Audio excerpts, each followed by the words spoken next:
Reality check. Thanks for watching. Hit share and like and subscribe and spread it out to your friends. And let's get this thing rolling. Make it a big channel. We're almost at 20,000. Supposedly, my producer tells me when we hit 20,000, big things are going to happen. So help me out. Send it to your friends. I'm here alone today. I'm going to cover a subject I really think is important, and especially at this time in human history. And although this sounds like a crazy subject, it actually has something to do with what's going on right now today. As a lot of you know, I've spent a lot of years researching NASA and the probes and the missions that we've sent out, and I've debunked things, and I've traveled to a lot of the NASA bases, and I've gone into their photo archives and searched for days. I've been to Maryland, the one there on Greenbelt. I've been to Houston. I've been to California, and met a lot of people in NASA, a lot of really nice people. And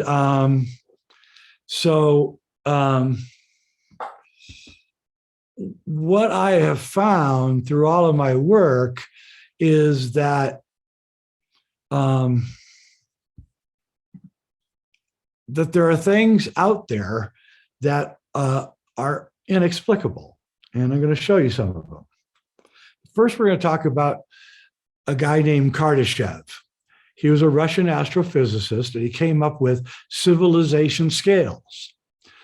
Yeah. So he has three. The type 3 civilization is a technological civilization that has conquered the entire galaxy. Type 2 is that would be like in that show that's on Hulu right now, Foundation by Isaac Asimov. That's kind of his imagining of what a type 3 civilization would look like. Type 2 civilization is a civilization that's in technological control of their solar system. And a type 1 civilization is a civilization that's in technological control of their planet. We are heading towards a type 1 civilization on this planet right now. The people that are in charge are hell-bent on making us a type 1 civilization. It's really the underlying pattern of everything that's going on right now that seems mysterious to all of us. It actually can be very easily explained by our moving from a planet of disparate people to a one world, one global system that I think it's inevitable, and I'm going to get into that. So I'm going to share some images with you, and we're going to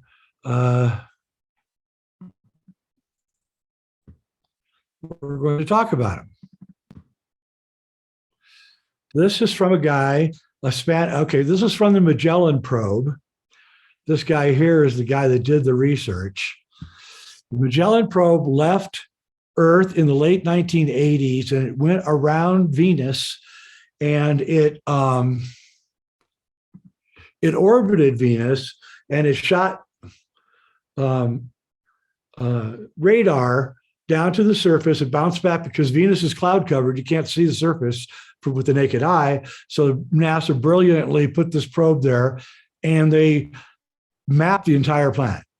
The weird part, though, is they had all this done by 1992, but they didn't release any of the information until 2016, when this guy that I just showed you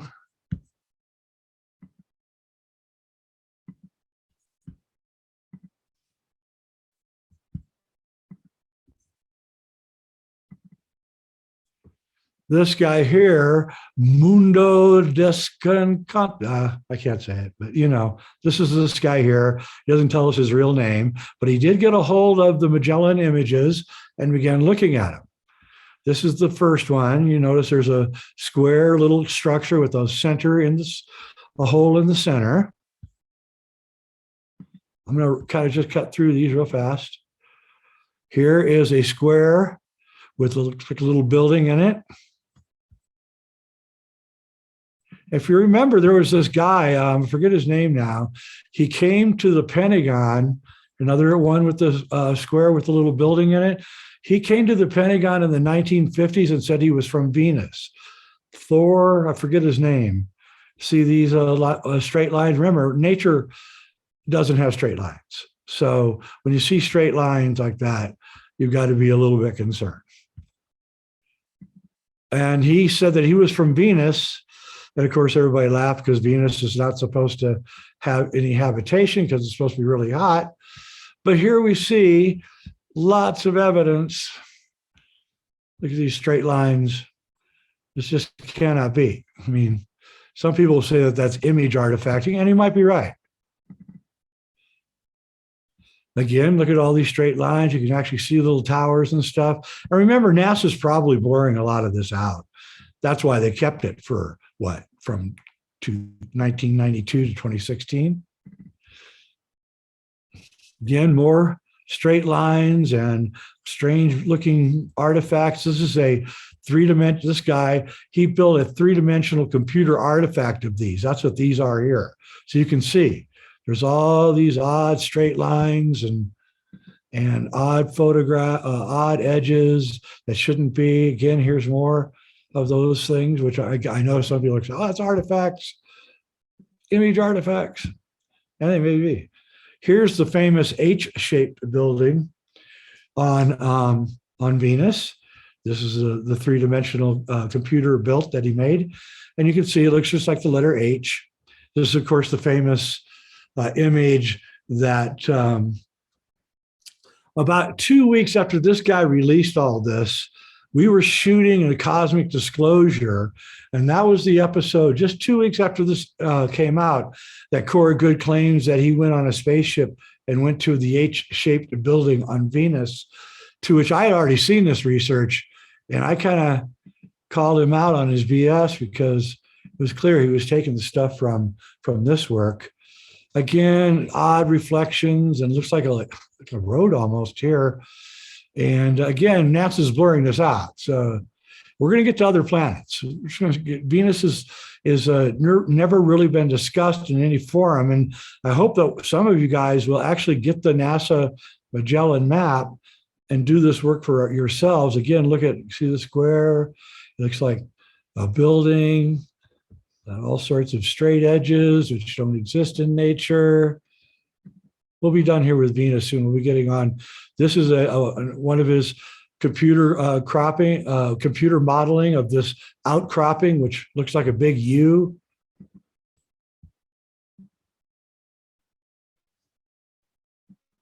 Come on. Oh, that's not good. Let's try the end of the Venus stuff. Yeah. Okay, but we're going to keep going. Let me show you. Oh, this is Anu Manu, the rock that was seen entering into our solar system.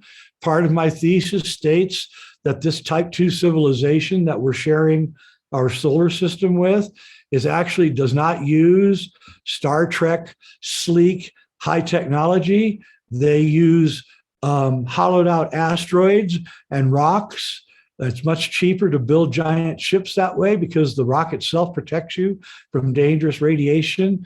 And I believe Anahamu was the Type 2 civilization ship, giant ship. I think it's 100 miles long, something like that. And it never came in all the way to the solar system, but it got really close. This is, hang on here, folks. Come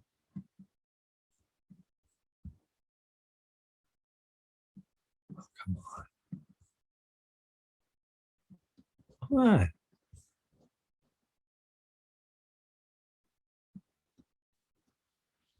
This is the close-up surface of the moon of Saturn called Iapetus. And I have quite a tale. This is a mountain range, supposedly, that exists at the equator of this odd little moon, which I don't believe is a moon. I believe, no, that's a moon. Yeah. This is Iapetus. Looks very much like the Death Star from Star Wars.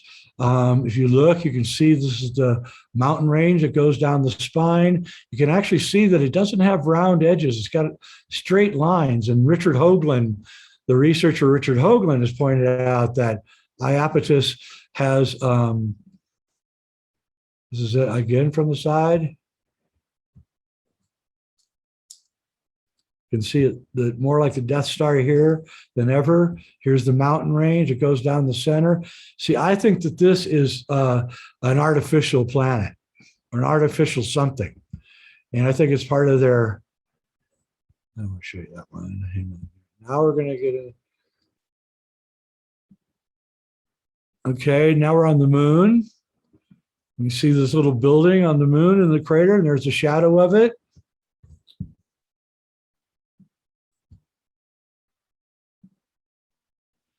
There's another building or structure on the moon. You can see the wall, the shadow. There's more over here.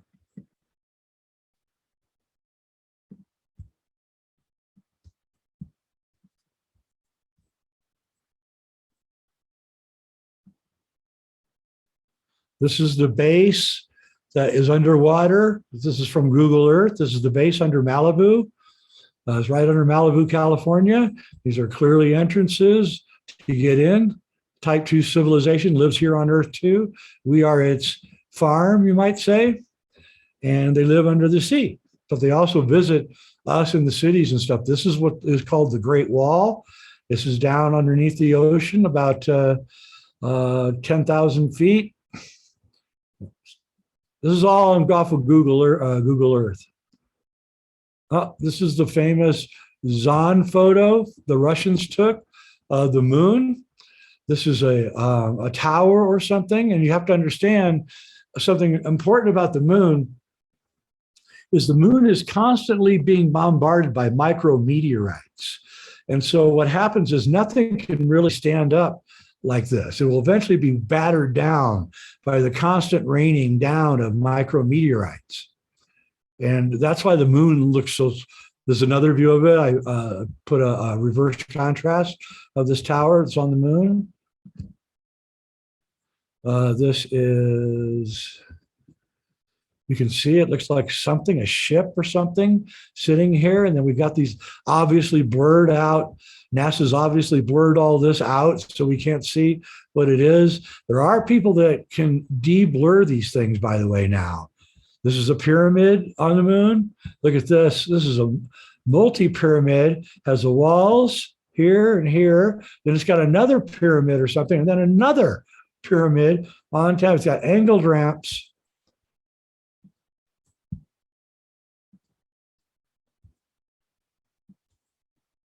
Again, look at this.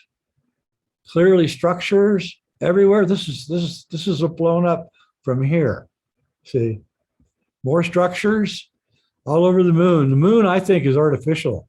I don't even believe that the moon is real. I think it was built by this type 2 civilization as kind of a port for the Earth. This is astonishing. This is from a Chinese picture. Look at this. Clearly straight sides, walls. Looks like a pad or something here. Clearly, you know, something. Okay, I'm going to show you that one. Now we're going to go to Mars. Okay, I'm going to go backwards here. I have to go backwards here. All right, let's do that. I'll get to that one in a second.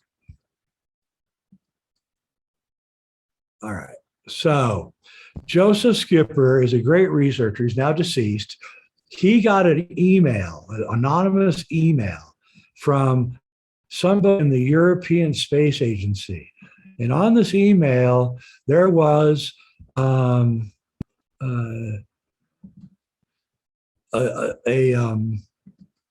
link to the ESA's catalog. And it said, look at this picture and look at it closely. So this is the picture that he was told to look at. And then this is where the evidence is. This is Hale Crater. It's on Mars. So he did a deep dive, got closer. Each one's going to get a little closer.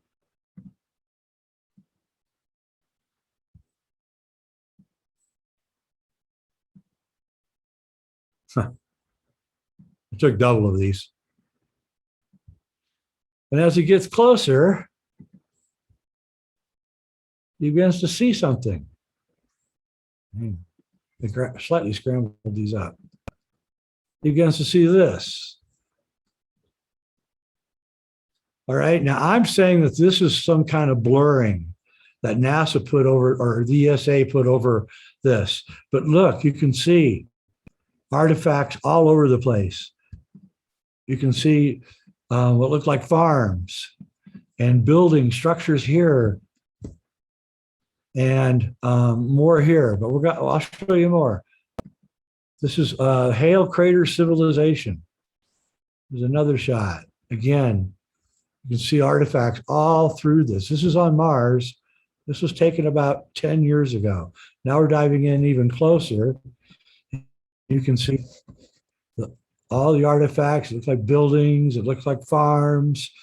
And you'd want to put it in a crater because the high winds of Mars would be, they're really high winds, 100-mile-an-hour winds, and you'd want it. Okay, now here's his super high contrast. Hang on, I'll get that again.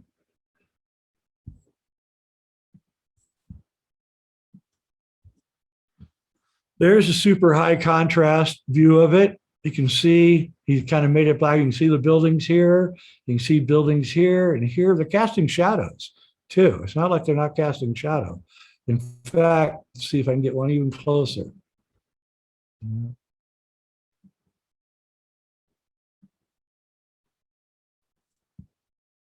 Got that one.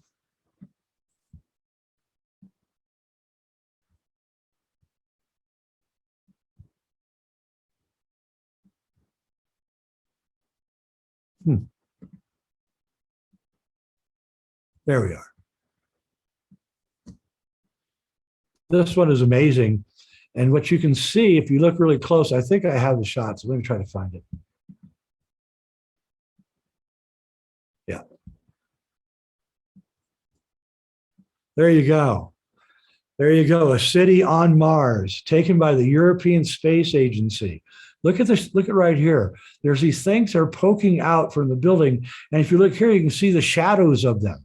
There's like posts sticking out. And you can see all these buildings. And look at this was like a pad where they could land. And this is, again, probably light reflection off the top of the roofs of these buildings. And so that's Hale Crater on Mars. So what I'm telling you is that all through all the hard planets except for Mercury, and just because I haven't gone through the probes of Mercury, because there aren't any, they haven't released it, they may not now. I found structures and evidence of a highly advanced civilization that is using tactics to hide itself. And I don't believe it's hiding itself from us. I think it's hiding itself from something else. I think it's hiding itself from maybe another type 2 civilization that's looking to conquer somebody else, or maybe there's a type 3 civilization out there that's absorbing type 2 civilizations. And NASA did a report in the late 1960s called the Transient Phenomena Report. And what they did was they went back and they looked into the journals of all the famous astronomers, all the way back to Galileo. And the report compiled every odd thing that these astronomers, all these famous astronomers like Hale and all of them, what they saw looking through their telescopes, looking at the moon from 1500s on. And it's a huge report. Literally hundreds and hundreds of odd sightings of ships and flashes and bridges being built. I'm serious. The top astronomers in the world for the entire time of the history of the telescope were reporting, watching, and seeing extremely odd activities on the moon. And we know modern people today have videotaped odd objects flying over the moon. And also there's the how many UFO reports have we seen over the years where the UFO is lowering itself over a lake and a little tube comes out and it begins taking water out of the lake, then it shoots off. And of course, there's the famous photograph of a round object right near the sun, and it's sucking energy up from the sun, like plasma energy up from the sun. So I think their ships sometimes go by the sun and kind of fuel up on the plasma energy coming out of the sun. So they're probably using some kind of plasma energy to power their ships. Again, they fly around in ships that don't look like ships. They don't want anyone to know they're there, I don't think. I also would like to point out that Saturn has a hexagon at its south pole, which has been there now ever since Voyager went by 40 years ago. So this storm is they say it's a storm making a hexagonal pattern. But is it really? I mean, or it's at the North Pole, but is it really? I mean, how could a storm go, in a pattern like that? Cutting edges and things. And I came to the conclusion, I think Saturn is some kind of machine. I know David Icke agrees with me. He thinks it's some kind of controlling device for the solar system. So this type 2 civilization is in complete control of the solar system, and they're in complete control of the earth. And they've been here the whole time with us. They're our gods. Read the Vedic texts, read the alchemical texts. They come to us and they give us information and knowledge. Akhenaten, the pharaoh of Egypt, was walking down the Nile one day when a round, shiny craft appeared above his head and told him that he had to change the religion of Egypt to a new religion. And so he did, and he created the religion of the sun god, Ra. And all of Egypt stopped worshiping the other gods and began worshiping the sun god. And all through history, we find this interference in our history and in our religion. Muhammad was tending sheep. He was a 17-year-old boy tending sheep, and he went into a cave to get out of the rain. And he says that, this beautiful person suddenly appears and begins dictating the entire Quran to him. So the religion, the Quran religion, was created by seemingly an interaction with these beings. And the same thing when you read the Vedic texts, you see all of these interactions with these gods flying their Vimyanas, their flying machines, all over the place. And even says that they're powered by Mercury, which we know the Germans during World War II, when they developed their flying saucers, they were using Mercury.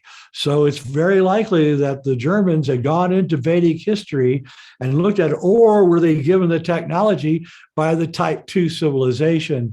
And that's where I want to head with this talk. Because if there is a type 2 civilization, and I'm completely convinced there is, 100% convinced, then it's in control of the earth. And if it's in control of the earth, then what are we? And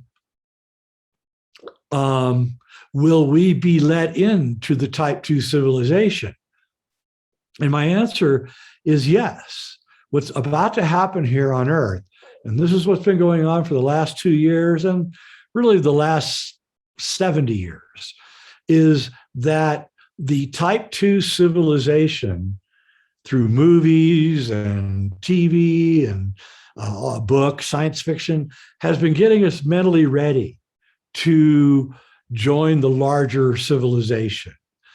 And so you've seen sightings of UFOs have increased and encounters have increased, and there's been all this interaction lately with the Pentagon and ships that are flying right next to our destroyers while they're out on top secret missions. And we notice that we never take any pot shots at them, because we know, our military knows, you don't take pot shots at these guys, they will blast you out of the water. So I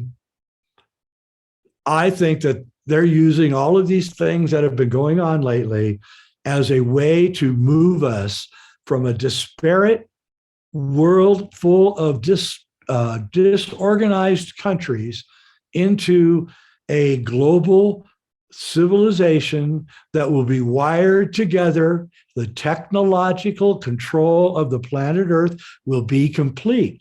And I think that's very shortly coming. I think it's going to be here in 9 years.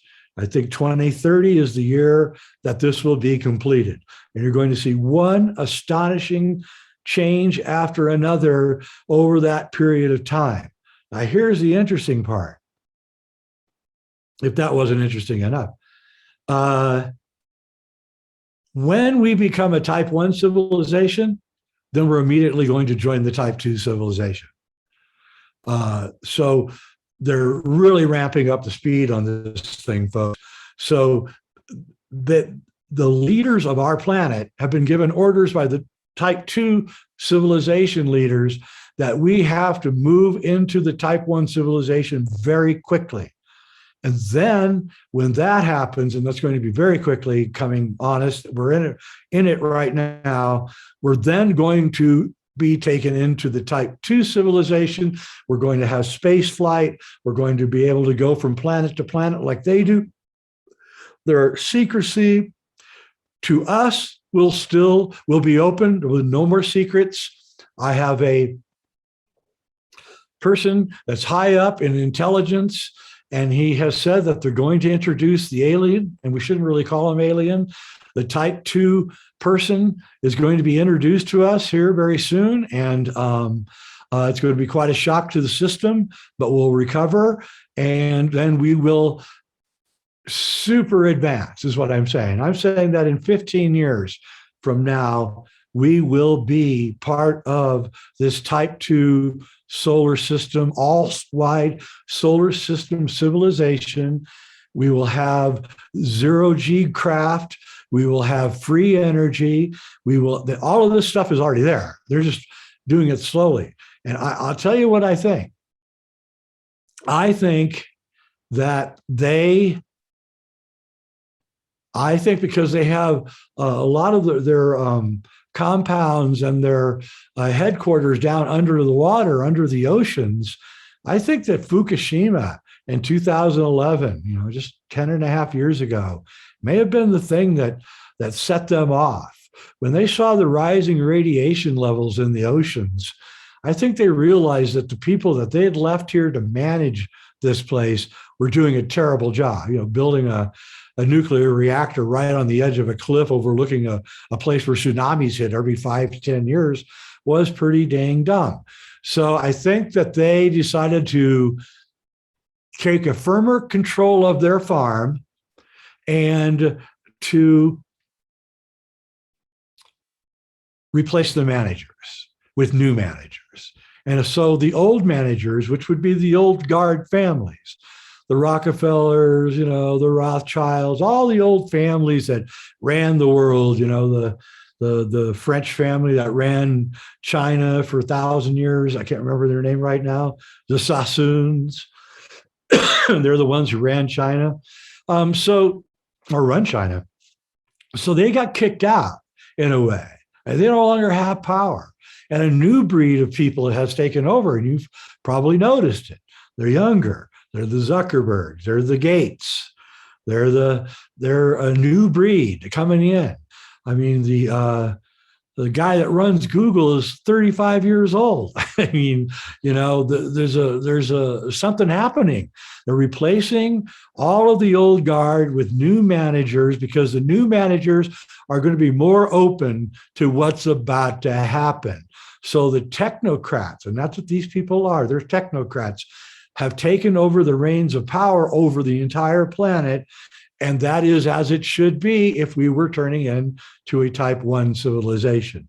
The breathtaking thing is that we're going to go from a type 0 civilization to a type 1 civilization in less than 10 years. And then we're going to go from a type 1 civilization to a type 2 civilization in like 3 years. So I'm saying by 2033, we should have completely joined this all-wide solar system civilization, and we'll be able to go take vacations on Venus and the moons of Saturn and Jupiter and Mars and Moon and they probably have craft that can travel from here to Mars in just minutes or hours. Um, and so that's pretty much what I have to tell you. We are living, and we in a transition from a type 0 to type 1 civilization here on planet Earth. Then we will join the type 2 civilization that already exists and has existed for thousands of years out in the solar system. And that's my show. All right, great. Let's take some questions that audience posted. When we posted the poster out. So one question is how type 1 and type 2 civilization, they communicate with each other, how they're communicating right now. That's a really good question, actually. The type 2 civilization, I believe, initiated contact with our leaders right after World War II, when we blew off the atomic bomb. That alerted the type 2 civilization that these hairless monkeys down here were advancing really quickly, and they had to intervene. If you notice, that's when the interventions happened. That's when aliens started talking to people. George Adamski began having his visitations from the people from Venus, and all these people were having all these visitations. And if you go back and you read the literature, the so-called aliens were telling all of these people that they were having contact with, that you better take care of your planet. You're destroying your planet. You need to take care of it. Well, why would an alien from Venus care whether we take care of our planet? And the thing is that they may have been from Venus, but they care about the planet because this planet is where they get their food, their fresh water, where they get all their genetics, even their people and their animals all come from here. So they're very concerned about our planet and taking care of it. And I think you're going to see that a lot of people are going to disappear over the next 10 years because the new managers realize that whereas 100 years ago, it took 200 people to grow, say, 5,000 bushels of wheat. Now, 3 guys can grow that much wheat easily. So there's not as much need for human labor as there was before. And so I think you're going to see a substantial cut down in the population as they trim it. And they also want a population on this planet that's super perceptive and intelligent. And so I really believe that one of the things they're going to be doing is kind of only letting the really intelligent people through. That you can't get into a type 1 civilization without being highly intelligent. There's really no room for people that don't have high IQs because everything's going to be technologically driven. So, and the whole planet's going to be under control. So, you're not going to have people driving trains with all of our goods. The trains will drive themselves. Not even going to be any people in those trains. They'll drive across the country. They'll stop at a city. Robots will get in and move all the stuff out of the train. Train goes to the next city. Robots come in, move everything off the train. Robots take it and move it across the city to wherever it's needed. And there's no humans involved at all. That is the type 1 civilization.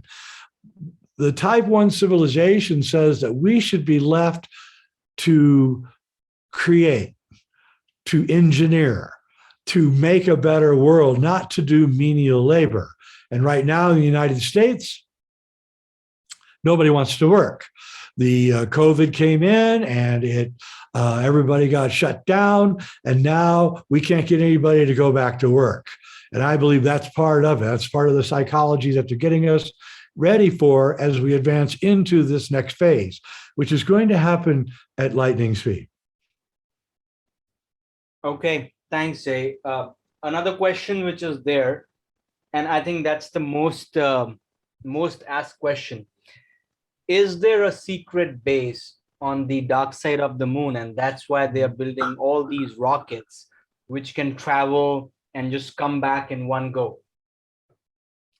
Yeah, it's a good question. Yes, of course, there's bases on both all sides of the moon, everywhere. The moon itself is the base. It's the base. I think it might be the primary base for this type 2 civilization, to be honest with you. And I believe it's hollowed out. We know when NASA did the seismograph readings that the moon was hollow. And I believe it is hollow. And I believe this civilization lives inside the moon. And the reason only one side faces the Earth at all times is because that leaves the backside with never being seen by the humans, and they can use that as their portal for bringing ships and stuff. And you know, there's a Greek philosopher, I can't remember his name. It was like 3,000 years ago. He actually went to the moon. He writes about it. He was picked up by a ship and he went to the moon. And he said that he went inside the moon, and it was built of glass palaces. He said there was these giant palaces that looked like they were made of glass. And he said millions of people, odd-looking people, live there. And there's been other people that have gone to the moon and reported this same exact thing. So I think the moon is their main base. There's also a Native American tribe, I believe they're from Bolivia, and they actually have a memory of when there was no moon. And they said that they remember when the moon came in as if it was towed in or something, and then placed into orbit. And of course, the moon is in this weird orbit where when there's a total eclipse, the moon and the sun are the same exact size, which is one of the most astonishing coincidences in astronomical history. The moon is 1/400th away from if you take the distance between the Earth and the sun, the moon is 1/400th of the distance. The moon is also 1/400th of the size of the sun. And that's why that coincidence makes the moon and the sun appear to be the same size to us. So the moon is really the key to understanding this type 2 civilization. And there's I think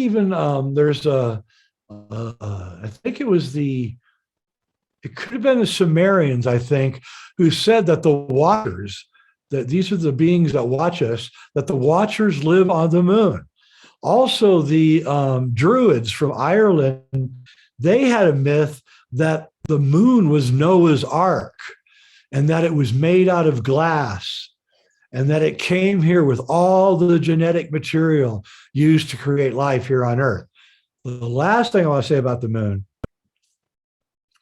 is that it's pretty well known in biology that if you do not have large tidal action, you're not going to really have life on the land. You need the tidal action for life to transform from the ocean to the land. So you need that. So in a way, we land animals wouldn't really be here if it wasn't for the moon. And of course, the moon gives us tides, and it's also, oddly enough, connected to our psychology. So we know that police will tell you that when there's a full moon, crime goes up. And myself, when I'm in, I can't sleep during a full moon. I have the worst night's sleep during the 2.5 nights of a full moon.